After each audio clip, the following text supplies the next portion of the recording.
साथियों नमस्कार। उम्मीद है आप सब साथी कुशल और मंगल से होंगे। बात करते हैं अगली डेट की कि अगली डेट कब लगने की संभावनाएं हैं। दोस्तों बुधवार तक की कॉल लिस्ट आ गई है। अभी तक 69,000 शिक्षक भर्ती का मामला उसमें मेंशन नहीं है। इस हिसाब से चूंकि बेंच अल्टरनेट दिनों पर बैठ रही है, इस वजह से बृहस्पतिवार को बेंच बैठने की संभावनाएं नगण्य हैं। इस वजह से शुक्रवार को संभावित है, जो अनुमान लगा रहे हैं लोग वो एवार के माध्यम से यही लग रहा है कि संभव है कि शुक्रवार को डेट अपने मामले की लग जाए। तो इस वजह से अपनी बुधवार की तैयारी के हिसाब से हम अपने अधिवक्ताओं की तैयारी लेकर के चल रहे थे, लेकिन अभी फिलहाल शुक्रवार तक अगर डेट मेंशन होकर के आती है तो उस हिसाब से अधिवक्ता की तैयारी करके अधिवक्ता को अपीयर कराया जाएगा। सबसे महत्वपूर्ण बात, अगली सुनवाई की तिथि को जो आप सबके समक्ष कंफ्यूजन था वो आप सबके सम्मुख रख दिया गया है। उम्मीद है कोई भी प्रश्न अगली तिथि से संबंधित नहीं आएगा। इसके बाद में बात करते हैं सुनवाई की। दोस्तों पिछली सुनवाई पर हुआ क्या था, तमाम सारे यूट्यूब चैनल्स हैं, तमाम सारे लोगों की अपनी अपनी दंत कथाएं हैं, जो कपोल काल्पनिक बातें आप सबके सम्मुख रख दी जाती हैं। चूंकि आप भी वर्चुअल कोर्ट में मामला चलता है तो आप समझ नहीं पाते हैं, और बहुत सारे साथी अलग अलग समूहों में जुड़े हैं तो अलग अलग अपडेट्स आपको मिलती हैं। जो आप सबके मामले में एक चीज़ निकल करके आ रही है कि ललित सर ने एक चीज़ बोल दिया था। सूर्या भाई नमस्कार। तो ललित सर ने एक चीज़ बोल दिया था कि हम पेटिशनर्स को केवल सुनेंगे, रिस्पोंडेंट को नहीं सुनेंगे, और हम सरकार को भी नहीं सुनेंगे। तो दोस्तों ये बात 615 लोगों के सम्मुख मैं स्पष्ट तौर पर कहता हूं कि ऐसी कोई भी बात या ऐसा कोई भी रिमार्क नहीं दिया गया था जज साहब के द्वारा। क्यों नहीं दिया गया था ये भी मैं बता दूं। अगर ऐसा कोई रिमार्क दिया गया होता तो आप मुझे एक सिंपल सी चीज़ बताइए कि के.वी. विश्वनाथन सर किस प्रकार से बोल लेते। मैं भी या मेरी टीम भी वहाँ पर रिस्पोंडेंट है, ना कि पेटिशनर वहाँ पर केवल और केवल शिक्षा मित्र हैं। तो अगर केवल शिक्षा मित्रों के वकीलों के सुनने की बात होती तो वहाँ पर केवल और केवल शिक्षा मित्र के वकील सुने जाते, ना कि as a respondent Shivendra Pratap Singh के या राघवेंद्र प्रताप सिंह के या किसी अन्य के वकील सुने जाते। तो ये बात, आधी बात जो आपको बता करके गुमराह किया जाता है, इस गुमराहपन को आप छोड़ दीजिए। ये बात हो गई कि सुनवाई में हुआ क्या था। इसके बाद एक और बात निकल करके आती है, केवल शिवेंद्र प्रताप सिंह नहीं, एक आशीष सिंह है, बीएड के ही हैं साथी, उनके टीम की तरफ से विभा मखीजा मैम भी 2-3 लाइन बोलने का प्रयास किया उन्होंने। हालांकि वो आखिरी में बोल रही थी, इस वजह से ललित सर ने उनका रिमार्क लिया और कहा कि आपको आगे मौका मिलेगा। तो एक सामान्य सी चीज आप समझिए कि रिस्पोंडेंट के रूप में आप मुख्य पार्टी हैं। एक और चीज निकल करके आती है, आपको ये बताया जाता है कि आप थर्ड पार्टी हैं। तो दोस्तों आप ये बात अपने दिमाग से बिल्कुल निकाल दीजिए कि आप थर्ड पार्टी हैं या कुछ भी हैं। आप मुख्य 156/2019 को भी चैलेंज किया गया है। इस वजह से जब भी अधिवक्ताओं को मौका मिलेगा तो 156/2019 के अधिवक्ता सिंपल और सामान्य रूप से वहां पर एज अ रिस्पोंडेंट आकर के बोलेंगे। अब इसके बाद में बात आती है एक और चीज। सबसे पहले जो सबसे महत्वपूर्ण बात निकल करके आ रही है कि दूसरी एक और महत्वपूर्ण बात ये थी कि जज साहब ने अंत में क्या बोला था कि लोगों को ये लगने लगा कि जो केस है वो पूरा निगेटिव जा रहा है या 40-45 के फेवर में जा रहा है। मैं भी लिंक के माध्यम से ही जुड़ा था। आप सबको एकदम स्पष्ट रूप से बताना चाहूँगा कि जीता ठाकुर जी कह रहे हैं नेतागिरी क्यों दिखा रहे हो। भाई मेरे, अगर मैं सही बात बता रहा हूँ आपको नेतागिरी लग रहा है तो जो ये चश्मा आप लगा करके रखे हैं ना, ये अंधभक्ति का चश्मा जाकर के उन्हीं के चरणों में रखाइए जिनके अंधभक्ति का चश्मा आपके श्री चरणों में विराजमान है। जो वर्चुअल कोर्ट में हुआ था वर्ड टू वर्ड शब्दशः बता रहा हूं। अगर कोई एक शब्द इसमें से इधर उधर साबित कर देगा तो अपना अभ्यर्थन मैं वापस ले लूंगा। तो सामान्य सी चीज आपको बता रहा हूं, तो वो सामान्य सी चीज सिंपल शब्दों में आप समझ लो। नहीं समझना है, बहुत पतली गली खुली हुई है, बहुत पतली गली से निकल लो। इसके बाद बात निकल करके आती है कि रिस्पोंडेंट के रूप में आपको मैंने बता दिया है।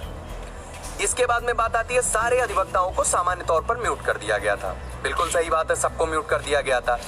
लेकिन उसी में आपको पता होना चाहिए कि बेंच सेक्रेटरी को फोन करके एक जब एवार का, सीनियर अधिवक्ता का और क्लाइंट का, इन तीनों का हर सुनवाई से पहले व्हाट्सएप ग्रुप बनता है।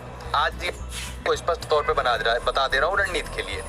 इस व्हाट्सएप ग्रुप में सीनियर अधिवक्ता, एवार और क्लाइंट रहता है। इसी ग्रुप में यदि सीनियर अधिवक्ता को लगातार बहस के दौरान कोई प्रश्न पूछना हुआ या कोई ऐसी बात पूछनी पड़ गई जो लगातार, जैसे पटवालिया सर उस दिन बहस में बात रख रहे थे, तो विश्वनाथन सर को एक सामान्य सी चीज पूछनी पड़ गई, तो उसी ग्रुप में उन्होंने पूछा। उसी समय पे हम लोगों ने उनसे रिक्वेस्ट किया कि sir please emphasis on modification.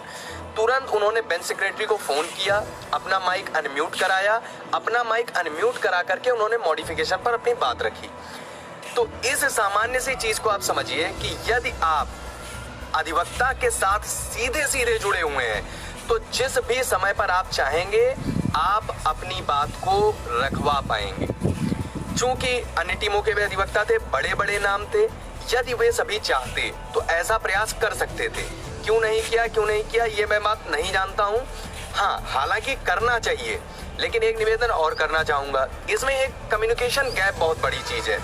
यदि आप दिल्ली में रहेंगे, यदि आप अधिवक्ताओं के चैम्बर में रहेंगे, हालांकि खतरा है मैं मानता हूं, लेकिन वहां पर होने के बाद आप कार्यों को बेहतर कर पाएंगे। यदि लोगों ने जिम्मेदारी ली है, लोग आपसे पैसे ले रहे हैं, तो मैं उम्मीद करता हूं कि वे सभी उस पैसे को केवल अधिवक्ताओं को मत दें, वो अधिवक्ताओं से काम लेने के लिए वो प्रयास करें, अधिवक्ताओं से काम निकालें, अधिवक्ताओं पर पिंच करें। तो इस वजह से सामान्य सी बात थी कि यदि आप अधिवक्ता के माध्यम से चीजें रखवाएंगे। इसके बाद बात आती है बीएड मैटर पे। आप सबको एक सामान्य सी चीज बताऊंगा, पीएस पटवालिया सर पूरे दिन बीएड मैटर पर बहस करते रहे। अंत में उसी बीएड के माध्यम से घुमा करके उन्होंने एक बात पे लाने की कोशिश की, चूंकि large number of candidate BEd student के हैं, इस वजह से लार्ज नंबर ऑफ कैंडिडेट के कारण कट ऑफ रेज किया गया है। इस वजह से अगर in large number of candidate को बाहर कर दिया जाए तो कट ऑफ को ऑटोमेटिकली डिक्लाइन कर दिया जाना चाहिए। लेकिन आप सबको सिंपल तौर पर समझना चाहिए, विश्वनाथन सर ने केवल अपना माइक पुनः अनम्यूट कराया और केवल 2 शब्द बोले, अक्षरशः आप नोट कर लीजिए। पहला शब्द उनका ये था कि बीएड मैटर को पहले चैलेंज नहीं किया गया था। दूसरा मैटर ये था कि डबल बेंच से अभी तक कोई भी बीएड मैटर पर नोटिस इशू नहीं हुआ था। इसके बाद में पटवालिया सर को दोबारा से बीएड मैटर पर कुछ भी बोलने नहीं दिया गया। जिन लोगों ने आपको गुमराह किया था कि बीटीसी वाले जो है बीएड के खिलाफ बहस करा देंगे, बीटीसी वाले शिक्षा मित्रों से मिल गए हैं, बीटीसी वाले ये कर रहे हैं, बीटीसी वाले वो कर रहे हैं, उन सबको जा करके उस बहस को देखना चाहिए और चुल्लू भर पानी लेकर के अपना विसर्जन खुद ही उस चुल्लू भर पानी में कर लेना चाहिए। मैं ज्यादा बड़ी बात नहीं कह रहा हूं, लेकिन यदि आप सबने विश्वास किया है तो उस विश्वास को बनाए रखिए। इसके उपरांत दूसरी बात और निकल करके आती है, सुनवाई के अंत में ललित सर ने क्या कहा। चूंकि सुंदरम सर और पटवालिया सर की बहस को समाप्त होने के बाद सुप्रीम कोर्ट का एक नियम है कि वो रिमार्क देते हैं कि जो सीनियर एडवोकेट होते हैं उनसे पूछते हैं कि क्या आपका सबमिशन यही था।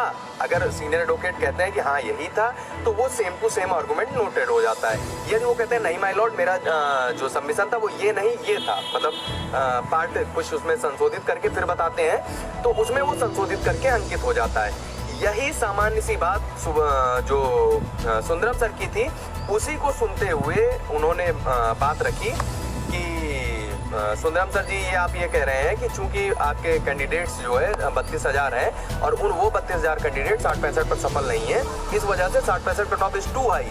उसी को लोगों ने घुमा करके जो चीजें फैला दी।